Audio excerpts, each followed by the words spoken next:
Hello and welcome back to Lewy Body and Mindful Caregiving. I'm Crystal Jakowski and I'm glad that you're here. I hope that you're getting a lot out of these episodes and that you don't feel alone, that you're being reminded to do self-care.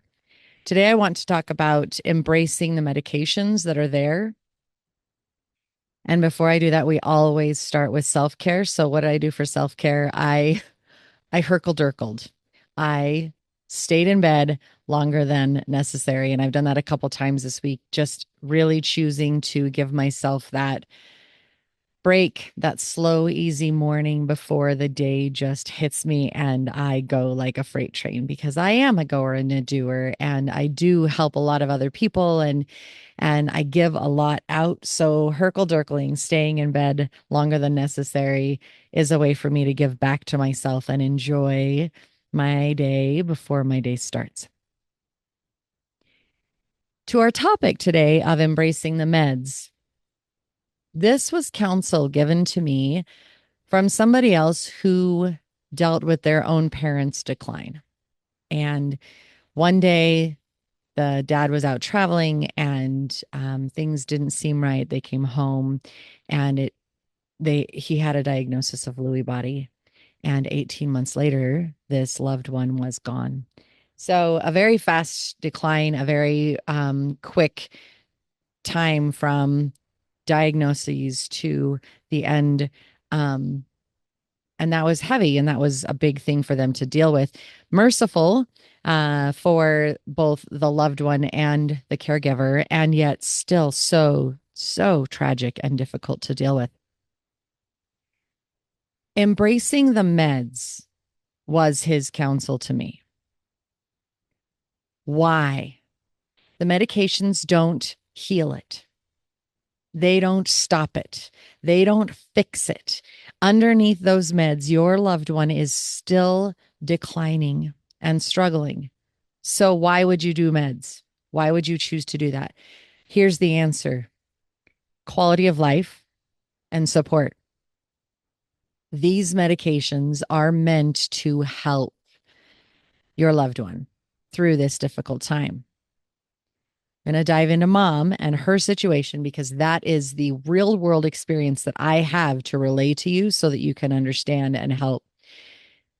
Lewy body, a lot of people have hallucinations. There are medications out there that can help minimize the hallucinations. With Lewy body, there are a lot of sleep disturbances, and these disturbances you can work with medications to help minimize some of those hallucinations. Lewy body is one of the hallmarks is a challenge regulating their emotions. My mom is constantly anxious and struggling. There are medications that can help her be less anxious and struggle less. All of these things, my mom on a daily basis, if she didn't have the medications, the walls would be crawling, everything would be moving, nothing would be stationary, which would cause more stress and anxiety because she would be seeing these weird things all the time. Why would I not give her a medication to soothe that? Why would I not help her out? My mom has Parkinsonian tendencies, so she shakes a lot. There is medication to help with that. Why would I not help minimize that Parkinson's so that she can continue doing puzzles or she can do Sudokus? Embracing the medication doesn't mean that I believe that she will be healed from this. It does mean that her quality of life is a little bit better because I have chosen to help her be okay. She's not great. She's not wonderful. She's still going to forget things. She is still going to decline in the background. She will decline and you might need to increase the meds, or she might get used to those meds and you might have to change medications from one to another. You might try one medication and find that it makes things worse before they get better. You might have to change that medication because it gets worse and not better. And so you want something different. Some people will say, stay away from this particular med. It did this to my loved one. Human biology means that each person is going to process, their body is going to process that medication differently. It is not going to be the same as the next person. So you have to find what works for your loved one and where things seem a little bit more stable, a little bit more manageable, a little bit more okay to deal with. Think about it. You personally, if you weren't feeling well, would you not take care of yourself, whether that meant an over the counter medication or a prescription med to help you get over an infection? What would you do for yourself? And why wouldn't you do that for your loved one? Now, towards the end, things are going to get a little more difficult. And for my mom, in my mom's case, she is in a lot of pain. She has what they have diagnosed as mild arthritis in her right wrist.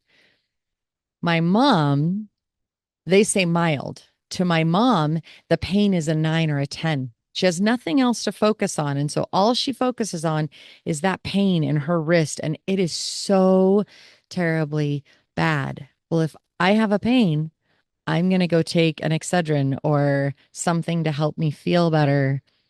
Why would I not do something for her as well? So we have her on a medication to help make that better. She was having a hard time sleeping at night. Part of that was because she was having hip pain, and part of that's just because she was having a hard time sleeping. So why would we not help her sleep at night? You embrace those medications to make their quality of life a little bit better while they're still here and with us. Now, there's one little thing with this. I went to the pharmacy and I was refilling her oxycodone.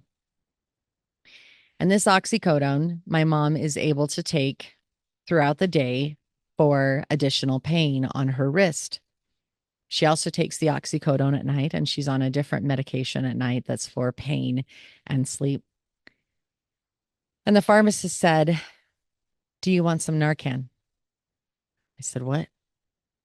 "Well, your mom's on a lot of pain meds, and if she was to overdose, you could give her this and she would be okay. You would be able to keep her alive until the paramedics were able to get there so that they could take care of you and help her continue on with life."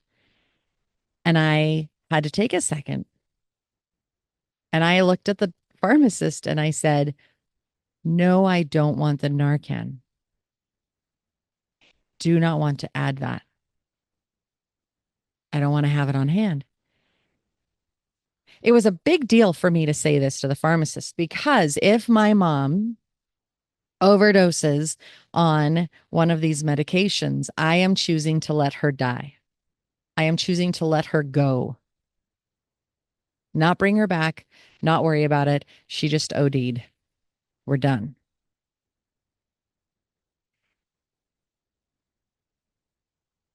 I'm looking at the pharmacist and I'm telling her it's okay to let my mom die. It's a really big step.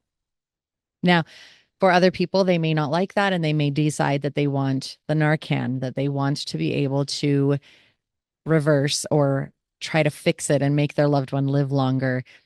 And that's totally your choice. I support you in whatever is right for you.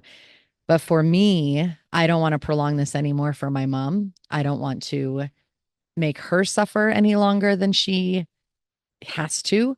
And as her caregiver, I don't want to have to watch her suffer or also suffer along with her while she goes through this. So if that just happens to be the way that she ends up leaving this world, I'm okay with that. Embracing the meds means you find the medications that help you and your loved one as you go down this journey, down this path. You take it one step at a time, and something's going to happen and something's going to shift, and you're going to need to change this med or add another med. And when you add one or you change one, then you have to deal with the way that they interact with each other.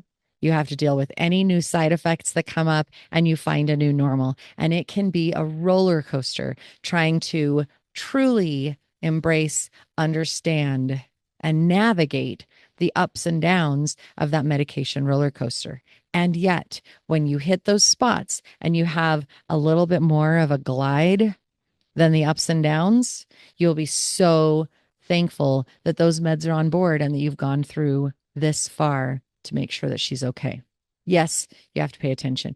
Yes, you check in with a pharmacist. Yes, you might end up doing a bit more research to make sure that there's not a problem. There have been times that a doctor has said, "Hey, your mom needs to be on this particular medication." And I'm like, "No, we took her off of that medication because it was doing this, this, and this." Or I had another doctor prescribe a new medication, and I said, "Wait a minute. That medication is not supposed to be taken with this medication. It says so on the sheets online." Like I looked it up to find out and make sure that we were doing okay. My pharmacist also looks at things. She knows me. I walk in and I say, "Hey, I'm here to pick up prescriptions for my mom." And she's like, "Let me pull them up." And so she looks at my photo ID. I have a relationship with the pharmacist now to help support me in making sure that my mom is getting the right medications and we're not doing something that will make things worse. Don't, I want to say, don't simply listen to other people. I want to say, listen to your own experience and your own knowledge. Medications have side effects, and some of those side effects are absolutely scary. Your loved one is already suffering. They are not going to get better. None of us get out of this alive. So, is it worth putting them on a medication that has a possible side effect of ABC when you know that it's going to help with their clarity or their hallucinations and their shakiness and their forgetfulness? You weigh the pros and cons. They're going to pass away anyway. So, how can you make her time or his time, their time here on earth better? I think that's what I have to say today. Nothing else is coming into mind right now. I do these all off script. I just kind of go with it. So if you have any questions, if you have any thoughts, if you have any feedback, feel free to reach out and remember to do self care. Embrace the meds, make your own decision on Narcan, where you want to go with that. And when you're asked about it, then you'll have a better answer. And hopefully, we'll see you again next week. Until then, take care.